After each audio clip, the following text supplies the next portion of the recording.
ስሚኝ፣ አሁን ነገር ተውሽ።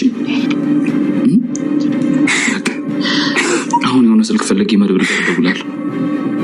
አታልቅሽ፣ እሺ በይኝ፣ አታልቅሽ። አሁን ወደ ጉዳያችን እንገባለን። ምን ይመስላል?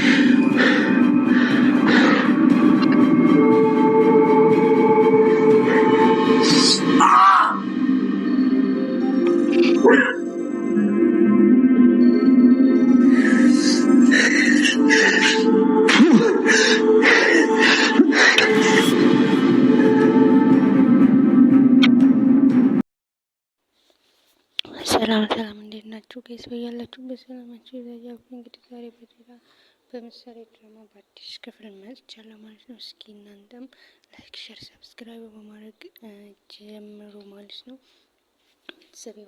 ቤተሰብ ያልሆናችሁ ደግሞ ሰብስክራይብ አድርጉ በደንብ ሼር አድርጉ ምናምን እና እንግዲህ የሉላ እና የሞገስ ስቃይ ይበቃቸዋል። የምር በጣም እየተሰቃዩ ነው። እና እንግዲህ እንደምታውቁት በባለፈው ክፍል ሉላ ስልኳን ሽጣ ነበረ የሚበሉት የሚጠጡት ሲያጡ እንግዲህ ሞገስም ደግሞ ስራ ጀምሮ ነበረ ማለት ነው። ደህና ስራ ጀምሮ እየሰራ እያለ እንግዲህ በዛሬው ክፍል ሌባ ወስዶበታል ማለት ነው። ስልኩንም የሰራውንም ብር እንግዲህ ወስዶበታል ማለት ነው። ለምን ምን ሆነ ነው ምናምን ስትለው እንደዚህ ስልኬንም እኔንም ወሰዱ፣ ስልኬንም ብሬንም ወሰዱብኝ ብሎ ሲነግራት በጣም አዘነች እና ስቃያችን በዛ፣ ይሄ ሁሉ የዝና ጦስ ነው ምናምን የስራውን ሲስጠው ፈጣሪ ምናምን እያለች ነበረ። ከዛ በኋላ ደግሞ በድጋሚ በሌላኛው ቀን እንግዲህ ሲሚንቶ ደፋህ ተብሎ ከስራ ተባሯል ማለት ነው። እንደዚህ ወሬ ሲያወሩ እኔ ወጥቼ ብሰራ ምን ችግር አለው ምናምን እያላት ነበረ። ብትፈልግ ወንጀለኛ እኮ ነው ምናምን ሹፌር እሰራለሁ፣ ጭራሽ ሹፍርና ልሰራ ነው ምናምን ድሮንም ያለ ቦታ የገበች ተጨመላልቅ ያወጣሁኝ ምናምን እያለት ነበረ። በዛ ታይም እንግዲህ እሷም ስራ ወጥቼ እሰራለሁ ስትለሳይ ሳያሰሪ የምትሰሪያለሽ አሰሪ ተቸገሽከው ነበር። ከዛ ነጻነትሽን ከፈለግሽ በሂጂና ዝናጋ ኑሬ ምናምን ሲላት በጥፊ መታዋለች ማለት ነው። በዛ በኋላም እንግዲህ አልቅሳለች ማለት ነው። በጥፊ እንዴት እንደመታችሁ ደንግጣ ነበር። ከዛ በኋላ እንግዲህ እሱም አይዞሽ ችግር የለውም ፈልገሽው አይደለም እረዳሻለሁ ምናምን እያለት ነበር። ማህሌት እንግዲህ የመሞቻዋ ጊዜ እየተቃረበ ይመስለኛል። እንደ ማለትም በቃ የሆነ የማይሆን አክት ነገሮች እያደረገች ነው፣ ዝናን ለመበቀል ምናምን እያደረገች ነው።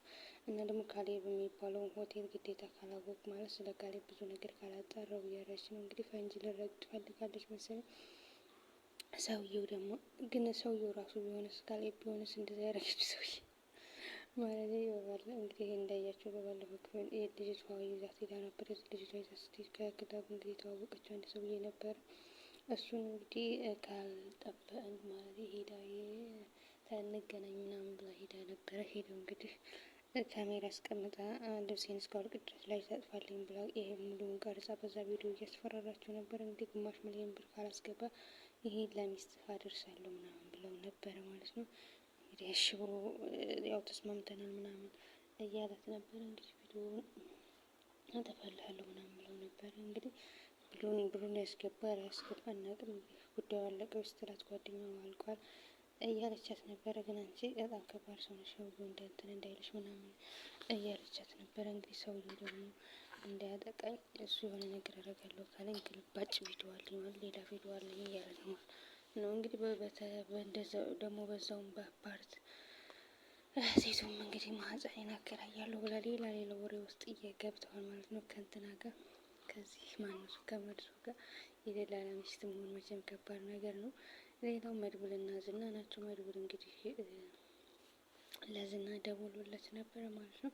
ትልቅ ስህተት ሰርቻለሁ እያለ ነው። ያው ትልቅ ስህተት ነው ይሄም፣ ምክንያቱም ዝና ማለት ለዝና ደውሎለት ሲንጨረጨር ከዛ እኔ እኮ አንተ ለፖሊስ እንደሰጠህ አውቄያለሁ ማለት ለፖሊስ እንደሰጠው አውቋል። ለፖሊስ እንደሰጠው ሲያውቅ ነው አንተ ስትንጨረጨር በጣም ደስ ይለኛል አለው ዝና። እንግዲህ እኔ ሁሉንም ነገር ግን አታሉላንም ያችን ልጅቷንም አታገኛቸውም ከአሁን በኋላ ምክንያቱም ራስህ አበላሽተዋል ራስህን ብሎታል ማለት ነው። ትትና ያለችበትን አውቃለሁ ሲለው እንግዲህ ዝናም ተወዛግቧል። ይሄ ነገር ያውቃል እንዴ ምናምን፣ ይሄ ከሆነ ሞቼ ይገኛለሁ ምናምን እያለ ነበረ።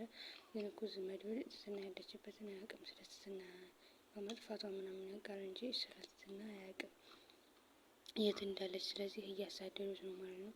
እንግዲህ ስንት ሰው ያስፈልጋል፣ የሆነ ቁንጥጫ ነገር ያስፈልጋል እያሉ ነበረ ለመድብል ማለት ነው። እንግዲህ መድብልም ሰዎች እየተከታተሉ ነው ምናምን እያለ ነበር። ሞገስን እና ሉላም እንግዲህ ጠፍተውባቸዋል እንዳይሄድ መድብል እንግዲህ እንደምታውቁት እየተከታተሉት ነው። መሄድ አይችልም። እንዳይቀመጥ ደግሞ በጣም እንትን ብለዋል ማለት ነው። በጣም ትልቅ ስህተት ነው የሰራሁት፣ ምን አይነት ቀሽም ነኝ ምናምን እያለ በራሱ እየተናደደ ነበር መድብል ማለት ነው። ሌላው እንግዲህ ያው ለመድብል ምን ያደርጉታል፣ ብሩክ ከዚህ ነገር ውስጥ እጅህን እንድትከት አልፈልግም፣ እኔ ራሴ እንዳመጣሁት ራሴ ወጥተዋለሁ፣ ቢያንስ አንተ ልጆች ምናምን ቤተሰብ አለ፣ እኔ አንድ ላይፍ ነው ያለኝ፣ ምንም ችግር የለብኝም እያለው ነበር ማለት ነው። ከዛ በመቀጠል እንግዲህ እንትና ነው ጠበቃው ነው እንግዲህ ግን ስቃያቸው በበቃ ጠበቃው ማለት ነው። ጠበቃው ተነስቶ አምልጦ ሂዶ ለነ መድብል በተናገረ የምር እነ መድብልን ባገኛቸው ወይ ለፖሊስ ሂዶ በተናገረ። እንግዲህ ሞገስ እንደምታውቁት አፋልጉኝ ወጥቶበታል፣ ሰው ገሎ ጠፍቷል ተብሎ እንግዲህ በእነሱ ምክንያት ማለት ነው። ሰው ገሎ ጠፍቷል ተብሎ ወጥቶበታል። በጣም ደንግጧል። እንግዲህ ወደ ቤት ሲሄድ ምን ይፈጠራል ወይስ መንገድ ላይ ይይዙታል የሚለውን በቀጣይ ፓርት እናያለን። ሌላው እንትኑ ነው ጠበቃው አግተውት ነበረ። እንግዲህ ዝና ላይ ተፍቶበታል። ጀግና ይመች የምር አንዳንዴ በህይወት ስትቆርጡ ደፋር ትሆናላችሁ ማለት እሱ በህይወት ቆርጧል። ያው መሞቴ ካልቀረ በቃ ብሎ ተፍቶበታል ማለት ነው። በዛ ምክንያት እንዲቅጥቅጥ አድርጎታል። አንቆ እንዲገለው ወስኖ ነግሮት ነበር። እንግዲህ ያኛውን ልጅ ለማነቅ ሞክሮ ነበረ። ከዛ አንቆት አሳዛኝ ብሎ ተውና ውሃ አምጥቶ ጋተው። ከዚህ በኋላ እንግዲህ ወሬያችን መቀጠል እንችላለን ምናምን ሲሉ እሺ ያለው። ከዛ ውሃ ሊያመጣለት ሲሄድ እሱ ደግሞ ቢላ ይዞ ነበር እና በእጁ እንግዲህ ቢላውን አውጥቶ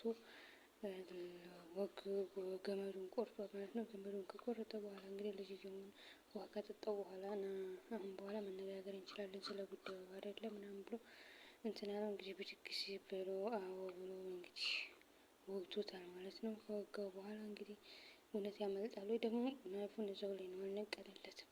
ቢነቅልለት አሪፍ ነበር። ምክንያቱም ከውጭ እንትና ቢያገኘውስ መድብል ቢያገኘው ማነው ዝና ቢያገኘውስ ሲገለው አቤት ሲገለው። ጠበቃው በዝና ምክንያት ልጆቹ እየተንገላቱበት ነው፣ ብር እሰጥልሃለሁ ምናምን ይለዋል፣ ግን አይሰጥለትም። እስካሁን ዝም ብለው ጎዳና ላይ እንደወደቁ ሰማው ምናምን አለው። እኔ ያንተ ልጆች ሊቀልብ ነበር እንደ ድሮስ ከዚህ ገጥማ አጥፋ እያለው ነበር። እንግዲህ ግደለኝ እንጂ አልጠፋም ብሎታል ማለት ነው። እንግዲህ ትናንሽ ስራዎች ናቸው እኔን ያስቸገሩኝ ብሏል። በቀጣይ ጠበቃው ምን ሊፈጠርበት ይችላል? እውነት አመልጦ እነ ሞገስን ከጭንቀት ያወጣቸዋል? ኔክስት እናያለን።